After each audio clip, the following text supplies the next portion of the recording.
les abonnés des médias univers, vous êtes nombreux à vous abonner massivement à notre chaîne YouTube et nous demandons à ceux qui n'ont jamais fait d'emboîter les pas questions de ne jamais manquer aucune vidéo. Nous parlons aujourd'hui avec M.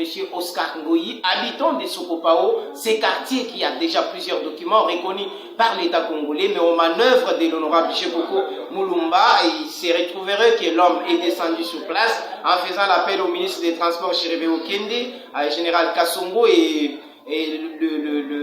le bourgmestre de la commune de Limete était aussi sur place. Or, tout le monde ne connaissait pas, on nous sort des documents.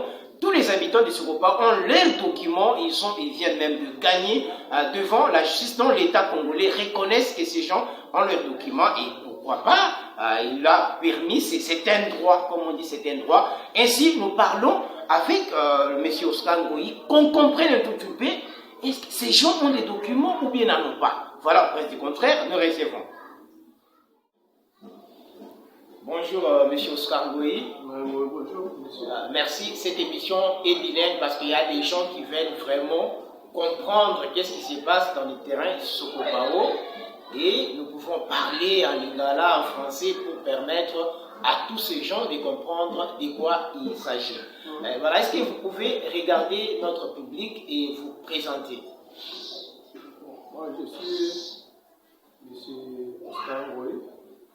Je suis habitant de Sokopao, victime de la démolition antérieure, parce qu'il y avait de 1990, démolition de 2013, et ainsi de suite. Voilà. Vous allez comprendre que nous réagissons par rapport à des publications retrouvées sur les comptes Facebook de l'honorable Chekoko Moulumba, qui lui n'est pas habitant du quartier des terrains Sokopao, mais qui s'est illustré dans les démonstrations que nous allons évoquer au cours de cette édition. Et n'oublions pas que M. Chekoko Moulumba a lancé les défis à la justice. Nous allons essayer de comprendre avec M. Oscar qui est sur notre plateau qu'est-ce qui se passe vraiment au niveau des terrains Sokopao, parce que tout le monde croit et pense que les terrains Sokopao appartiennent à l'ONATRA. M. Oscar, Chekoko Moulumba n'a pas honte de l'affirmer.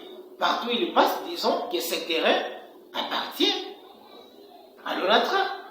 Est-ce que vous pouvez nous donner une petite historique par rapport à comment vous êtes arrivé au niveau de vous emparer du terrain de Sokopao par force? Bon, nous ne sommes pas emparés du terrain de Sokopao. Vous savez que les sols et les sous-sols appartiennent à l'État. Bon, c'est l'État qui donne la responsabilité des terrains à chaque entreprise qui veut donner. Bon, nous savons que nous avons urbanisme et habitat qui est chargé de contrôler des terrains. Bon, mais ce qui est enlevé, il y a ce qu'on appelle en droit.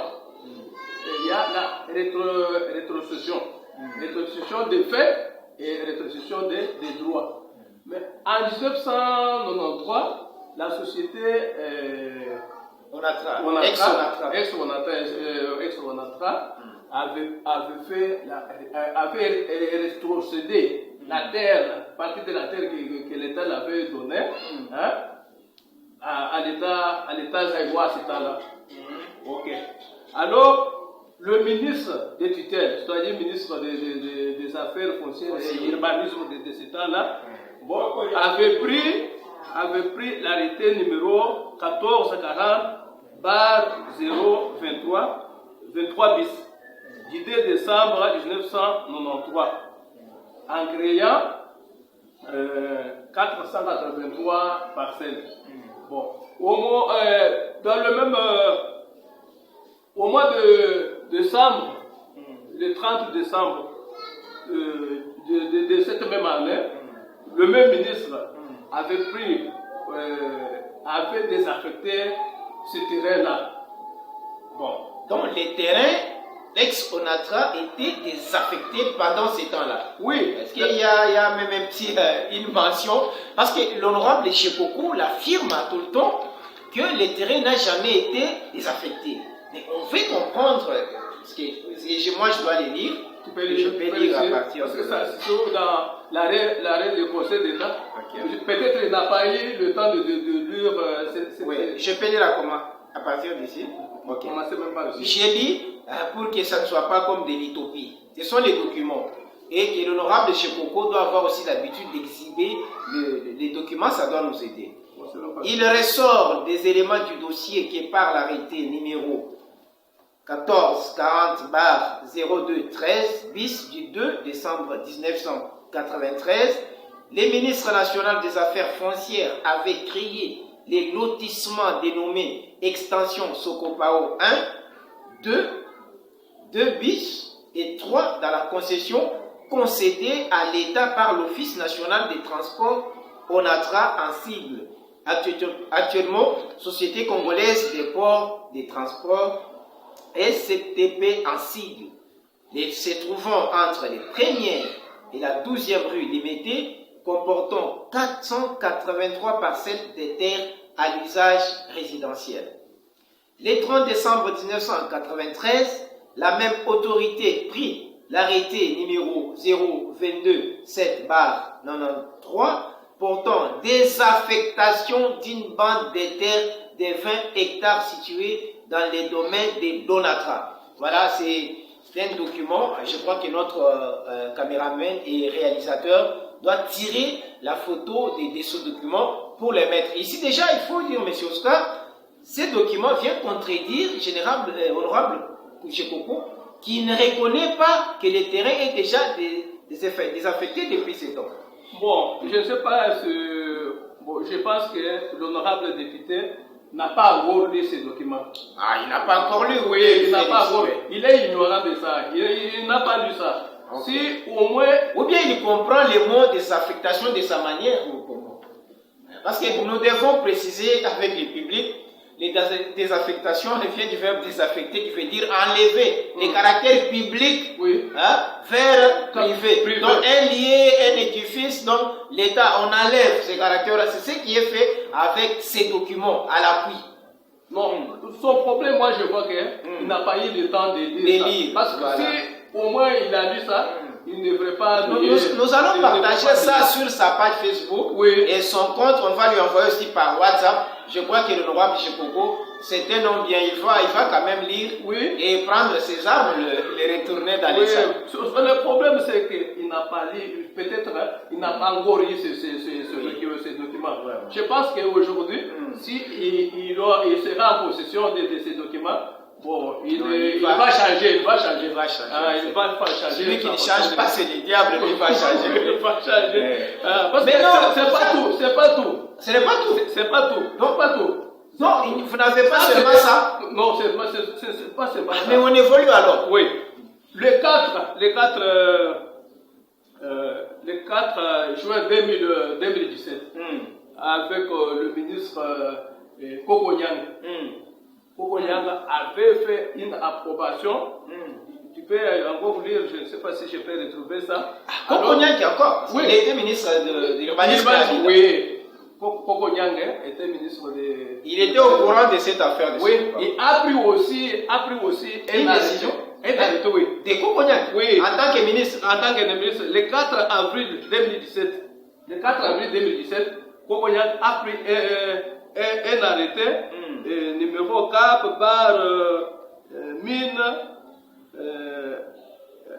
urbanisme habitat 002/2017 portant l'approbation du plan particulier de l'aménagement du site Sokopao 1, 2 bis et 3 extensions. Donc vous savez que c'est une histoire, beaucoup de gens ne savent pas que les gens qui se retrouvent dans les terrains Sokopao ont un même petit document. Ici, c'est l'arrêté ministériel de Koko Nyang en tant que ministre de l'urbanisme et l'habitat. Donc, c'est l'État congolais qui reconnaît votre droit d'être ici. Alors, et ça, l'honorable Chepoko n'est pas toujours au courant. Oui. Il doit se documenter. Je pense qu'il a beaucoup à faire. C'est un député. Il a beaucoup à faire. Il n'a pas le temps de je pense que pour cette fois-ci, il va comprendre. Il va être documenté aujourd'hui. Ok. Même tous les abonnés de l'honorable Chepoko Et parce que les publications d'honorable chez Coco, beaucoup de gens les ont commentées.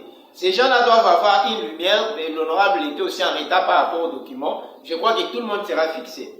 Vous avez l'arrêté de Koko Nyangi comme ministre, parce qu'on ne peut pas même dire Koko Nyangi. Donc vous avez le document de l'État congolais. Donc l'État congolais vous a reconnu, vous a donné un arrêté en votre faveur.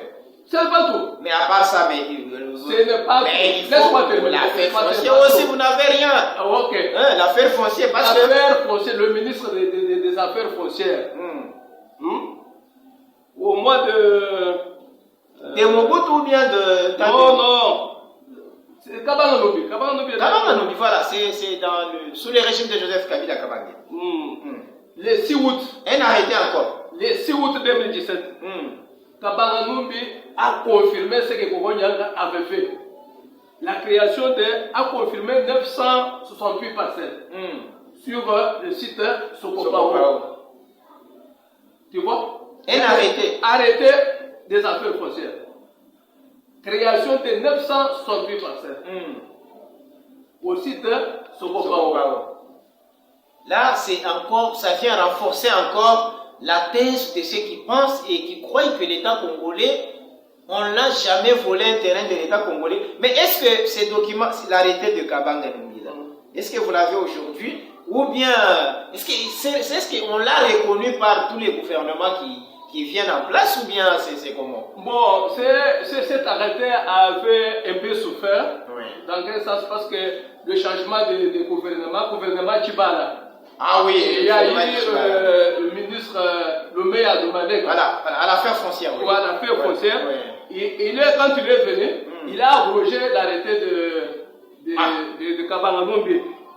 Alors son atteste était numéro 097 bar 1000 affaires foncières bar 2017 portant abrogation de l'arrêté numéro 1140 bar 023 bis.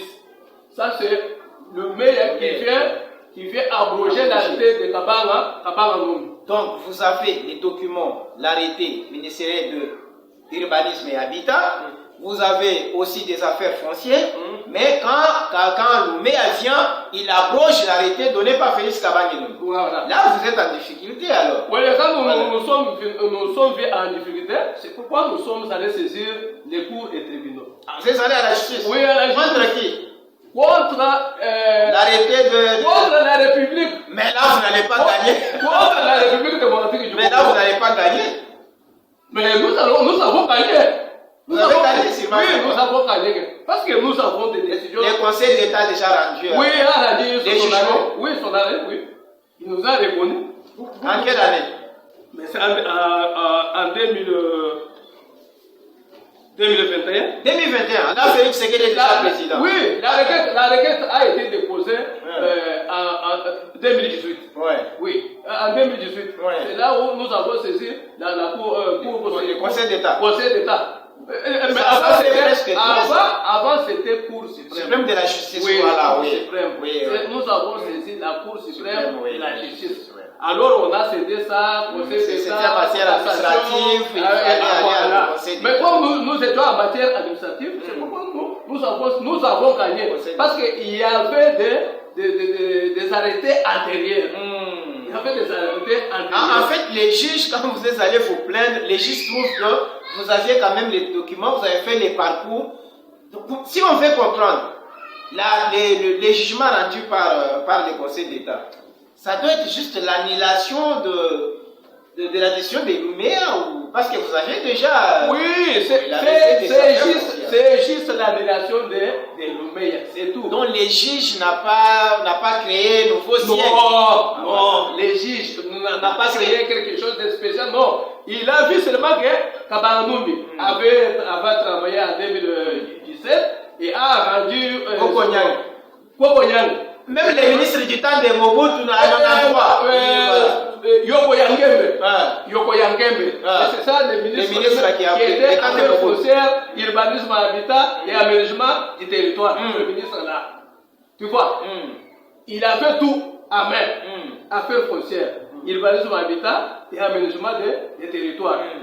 Maintenant, comme le maire de Meneki avait abrogé l'arrêté de Kabanganumbi et arrêté de Yoko Yangema. Aujourd'hui, la Cour nous a rétabli dans nos droits. Sur base des documents. Sur base des documents.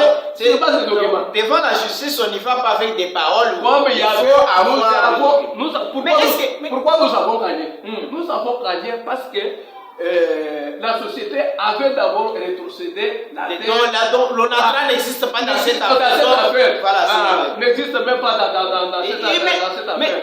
En plus, on nous avait reconnu, il y avait des contrats et des certificats de l'État congolais. Ah bon? C'est pourquoi sur base de ces documents, sur base de ces titres, c'est pourquoi la justice nous a toujours donné la raison. Vraiment, notre caméraman doit tirer les photos de tous ces documents. Nous allons revenir avec un élément détaillé, document sur document. Vous allez les voir. Parce que, quand Honorable Cheboko lance un défi à M. Fundao, qui est président du conseil, au niveau du conseil d'État, il dit, mais cet homme-là, il a fait tomber Mobutu, il fait tomber Fachi, tout ça. Mais les jugements qui est rendu, cet homme les qualifie comme ce sont les décisions vendues. Est-ce que vous aviez acheté, vous aviez corrompu l'État congolais? Donc vous avez beaucoup d'argent, des milliards. Qu'est-ce que nous tels que nous sommes, qu'est-ce que nous pouvons donner à un haut magistrat, pas même un haut magistrat, mais l'État congolais. L'État congolais, qu'est-ce que nous pouvons donner? Qu'est-ce que nous pouvons donner à l'État congolais? Parce qu'il faut souligner dans cette affaire, lorsqu'un juge, avant de rendre des jugements, je crois qu'il doit montrer d'abord tous ces documents aux hiérarchies, même à son président qui lit, qui voit que c'est normal. À ce moment, les jugements doivent être rendus. C'est-à-dire, ça représente les chefs d'État, parce qu'on dit que les jugements sont rendus au nom du chef de l'État. Maintenant, cette façon ici de tirer sur la justice congolaise, dans la manière dont M. Cheboko le fait. Monsieur, d'abord prenons monsieur, parce que vous dites qu'il n'a pas les documents. On vous la concède, c'est bien. Mais qu'est-ce que l'honorable Cheboko? Parce qu'à tout le temps, c'est l'honorable Cheboko qui vient avec les histoires ici. Ce n'est pas une autre personne. C'est honorable Cheboko qui vient avec les gens. La fois passée, il est venu avec le général Kassongo. Il a appelé M. Chervé Okende. Chervé Okende vient aussi faire quoi dans cette affaire? Bon, moi, je pense que Chervé Okende, c'est un ministre des transports. Bon, avec l'affaire foncière, je ne vois pas les liens. Il n'y a pas de lien entre Chervé Okende et les affaires foncières, ou bien l'urbanisme et l'habitat. Bon, mais tout ce que j'ai regretté, bon, son appel, quand il a appelé le jour-là, j'appelle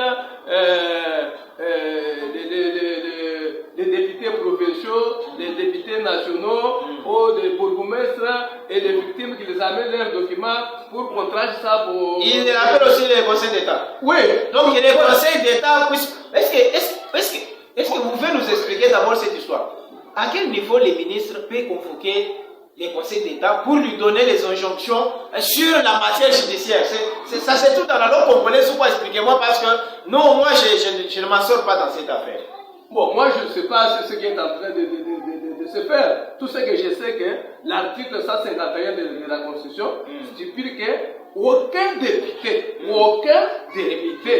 aucun exécutif, aucun ministre ne peut se mixer dans les décisions de la justice. Bon, mais ce qui est grave, je vois ministre Chervé Okende situé en justice. Et je vois qui dit à Fondoi, tu dois suspendre tous les juges qui ont travaillé sur ce dossier. Il donne des ordres. À la justice. C'est ça l'état des droits dont il prône. En Afrique ici, j'ai vu ex-président Zuma. Il a seulement refusé d'aller répondre à la justice. Il a été condamné 15 mois. 15 mois de prison. On a dit que c'est outrage à la magistrature. Mais ici, on dit n'importe quoi. Et on dit à la télévision, à la radio, on doit inviter le conseil des ministres. Vous savez, mais lorsqu'on dit que, parce que je vois l'Europe, je vois tout le temps, il dit, il veut combattre les chefs de l'État. Ce qu'il est en train de faire, ce n'est pas combattre les chefs de l'État sans le savoir. C'est le premier à combattre les chefs de l'État. Parce que chaque fois, Cheboko vient ici. Nous avons, son projet. Et si tu as suivi la vidéo qu'il a lancée là, il y a une maman qui dit que je comprends rien. Alors, il y a des histoires comme ça, vraiment. Est-ce que les documents sont des documents de voilà. Est-ce que Félix Tshisekedi est dans cette affaire? Parce qu'il voulait mettre le président dans ces histoires vraiment. Est-ce que le président Félix, est-ce qu'il peut prendre la couleur de Balouba pour dominer les mondes? Mais c'est quoi ça cette histoire? C'est grave. Quand même. Mais le ministre des Affaires foncières, est-ce qu'il est Moulouba? Moi, il n'est pas Moulouba. Il n'est pas Moulouba. Est-ce que dans cette affaire, vous voulez prendre la dimension des tribus? Vous ne craignez pas qu'il y ait une guerre civile un jour? Parce que c'est ça le moment de lancer un appel au chef de l'État, au président de la République, au premier ministre qui est chef du gouvernement.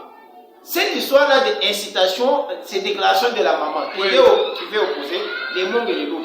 Alors que ce sont les deux peuples, ou plusieurs peuples qui se retrouvent à une étendue, ici quelque part. C'est le discours ici qui commence les Balouba et les Hmong. Ça ne peut pas vous amener dans une guerre civile. Ce n'est pas un discours d'aujourd'hui. Tu vois, le samedi passé, Honorable Chekoko était venu ici pour intervenir dans une certaine histoire, de quelqu'un qui voudrait aménager sa parcelle. Oui, c'est député honoraire voilà.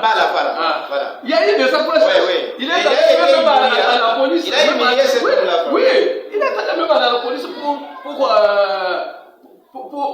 pour s'enchaîner contre la qui a aménagé son terrain. Oui. Mais il y avait les victimes qui sont dans ces terrains sans l'autorisation. Non, il n'était pas de victimes. Mais à notre il n'y avait pas de victimes dans cet endroit-là. Il y avait des envahisseurs. Il y a des envahisseurs, il y a des gens qui sont en train d'envahir nos terrains. Alors ce sont les gens-là que l'honorable est en train de soutenir. Donc voici ça son intérêt. Oui. Il protège son électorat. Ce n'est pas la première fois la démarche de l'honorable Chekoko. Souviens-toi, quand Koko Nyang, son frère Léon Moulumba, avait fait cette même démarche, mais il avait échoué. Donc c'est Chekoko est en prison. Oui, son frère Léon Moulumba. Il a fait cette même démarche, ce n'est pas une démarche d'aujourd'hui. Alors, quand Koko Nyang est venu, il a dit qu'il y a des bandits là-bas qui spolient la terre, et ainsi de suite. Koko Nyang lui avait écrit, il lui a dit non, ces gens-là, ils ont des documents, ils ont des décisions judiciaires. Mais ils ne s'arrêtent pas là. Il continue toujours. Oui, il continue toujours. Ceux qui disent que, parce qu'on a entendu, on ne peut pas confirmer, il semblerait que l'honorable Chekoko a quelques expatriés qui veulent acheter cette place et l'occuper, et les manœuvres qu'il est en train de faire et qu'on vous chasse vous, afin que les autres là viennent récupérer, acheter les parcelles pour construire leurs entreprises ici. Est-ce que, on entend souvent dire ça, est-ce que ça peut être vrai, même à 2%? Moi, je ne peux pas confirmer cela parce que, mais ça démarche, chaque fois il vient toujours ici. Nous avons fait des manifestations plusieurs fois. La fois passée, nous avons couvert ça, vous êtes partis partout, chez les ministres de l'Intérieur, à l'Assemblée provinciale. Bon, nous savons, jusque-là, son agenda est caché. On ne connaît pas ça effectivement. Oui, effectivement. Mais c'est parce que nous savons que dans ces pays, la chose que nous évitons beaucoup, c'est acheter la fibre tribale. C'est quelque chose qui est très très... Parce que, vous savez, moi j'ai visualisé les vidéos sur Kill, moi j'étais étonné que l'honorable Chekoko prenne une telle vidéo et la mette sur son compte Facebook d'une maman là qui parlait des Balouba et des Mongo. Je ne peux pas même reprendre ça. Je ne peux pas reprendre les propos de cette maman parce que ça peut choquer beaucoup de gens. C'est comme si l'honorable Chekoko est en train d'arranger une guerre entre les Mongo et les Louba, ce qui n'est pas bien. Alors nous avons vocation à vivre ensemble dans la paix et les prisons. Il y a maman F. Bazaïba qui était venue ici au niveau de Sokopao. Et il est allé même au niveau des Pakadoum, qui a lancé un message fort. C'est pas Mabunda. Ah, voilà, Madame Mabunda, qui était présidente de l'Assemblée nationale, qui est ressortissante de l'Équateur. Mais cette maman-là a parlé à tous les Mongos, tous les Équatoriens qui étaient là en disant, vous et les Luba, vous devriez rester dans la paix en vous supportant. Nous sommes des frères, nous sommes tout le monde. C'est ça le discours qu'on peut s'attendre des hommes politiques, plutôt que de lancer dans les tribalismes non définis. Maintenant, pour revenir, nous devrions fixer l'opinion. C'est-à-dire, à partir d'aujourd'hui, nous savons que vous avez les documents au complet. Même au niveau des conseils d'État, on vous a donné raison, donc l'État congolais vous a reconnu dans vos droits. Maintenant, si l'État congolais vous a reconnu dans vos droits, qui autre peut vous en empêcher d'accéder? Personne. Personne. Personne et personne. Personne et personne. Parce que le papa là, le monsieur Ovundo, on se connaît en train de citer. Moi, je ne les connais même pas. Vraiment. Mais s'il est là, Vraiment. je ne les connais pas. Mais est-ce que Moïse Katumbi a des concessions? Il a aussi des parcelles ici? Moïse Katumbi. Moi, je ne sais pas. Parce qu'ils sont les millionnaires que nous avons, on peut dire que comme les Katumbi sont là, mais ils ne sont pas là. Nous, on a sillonné quand même dans ces sites, on trouve les gens qui ont une vie d'abord bas, ils vivent dans des conditions difficiles. On ne voit pas ces gens capables d'aller prendre des millions et corrompre l'État congolais. Vous savez, il y a des propos, il faut avoir honte avant de dire. Mais est-ce même ces juges qui a rendu les jugements, on va les condamner par rapport à quoi? Parce que les ministres des Affaires foncières, depuis Mobutu, a fait la démarche. Ici, on a fait des démarches, tout ça. Les juges doivent se contenter de ces documents. Ça va, nous sommes déjà à la fin de séance. Si vous avez un message à lancer.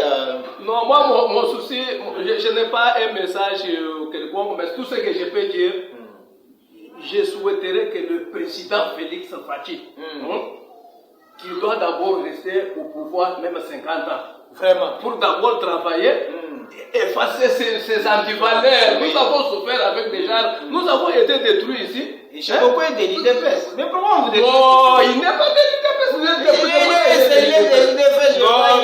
Il poste des photos avec le ces gens-là. J'ai beaucoup été des PPRD. Oui. Des PPRD au MLC, et ainsi de suite. Aujourd'hui, il fait semblant. Parce qu'il y a des pouvoirs. Mais arrête. Tu vois comment le président s'est déplacé pour Onyera Gogo là-bas. Et aujourd'hui, si on va démolir ces quartiers, vraiment, on va mettre les gens. Parce que les gens, la charge là se trouve. Ou bien c'est le Range qui va prendre la charge ou comment? Parce que quand vous dites aux gens de démolir les gens qui ont des enfants, qui ont vécu pendant beaucoup d'années, on va les mettre. Est-ce que toi, tu es déjà rendu compte que ce Kopao commence où et termine par où? C'est ça là, on le connaît. De première rue à la 12e rue. Tu vois l'école cartésienne là-bas. C'est ce Kopao. Mais avenue Bobozo. Même là où le bourgmestre Mboulou habite là. Mais je ne sais pas ce. On a dit il est du côté de Kassou. Kasuko. C'est là Kasuko donc. Kasuko c'est Sokopao. Tout ça c'est Sokopao 1, Sokopao 2, Sokopao 3, extension. Mais on va aussi démolir les bourgmestres. Oui, c'est ce qu'il est réellement là. Oui, si ça s'avérait que c'est vrai, il est là pour on va les démolir. Moi j'ai un regret. Ça serait une autre débat. On jette l'histoire d'un bourgmestre, une autorité. Alors mon souci. Pour qui nous avons mon souci à moi, et qui était fatigué. Reste toujours au pouvoir. 50 ans. Pour bloquer les gens qui fait souffrir la population. Même Kabila qu'on disait ici, Kabila est mauvais, mais il a laissé les gens. Pendant son régime, les gens ont été retournés dans leur droit. Lui cherchait dans leur état, il cherchait. Lui cherchait 15. Même parmi ces 15 là, il y avait des gens qui avaient renommé. Il y avait des gens qui avaient là, il y en a parmi les 15. Mais ceux qui sont venus de l'opposition, qu'est-ce qu'ils ont fait? Rien. Les Loubés ici, étaient avec pour annuler, pour faire souffrir la population. Voilà. Et il a été suspendu avant pour ces. Oui, il a été suspendu par le ministre, premier ministre Tchibala. Oui. Parce qu'il y avait beaucoup de désordres. Alors, ma prière, Félix demeure en bonne santé. Félix doit diriger ce pays 50 ans pour effacer toute la dictature. Mais dans ces terrains, moi j'étais pendant les élections de 2018, dans ces terrains, presque vous avez beaucoup voté pour Félix Tshisekedi. Mais dans ces terrains, on dirait qu'on est en train de mettre en mal les gens qui ont l'habitude de voter pour le président. C'est une campagne contre le président. Oui, c'est une campagne contre le président. C'est une campagne contre le président Félix. Mais nous allons soutenir Félix. Voilà, donc on veut vous opposer avec lui. Nous allons soutenir le président Félix jusqu'à la fin. Et respectez ça. Nous allons le soutenir jusqu'à 50 ans, nous sommes là pour le soutenir. Ça va, nous mettons un point final à cette émission. Il y a beaucoup de documents. Il y a beaucoup à dire, il y a beaucoup à faire. tirer des photos.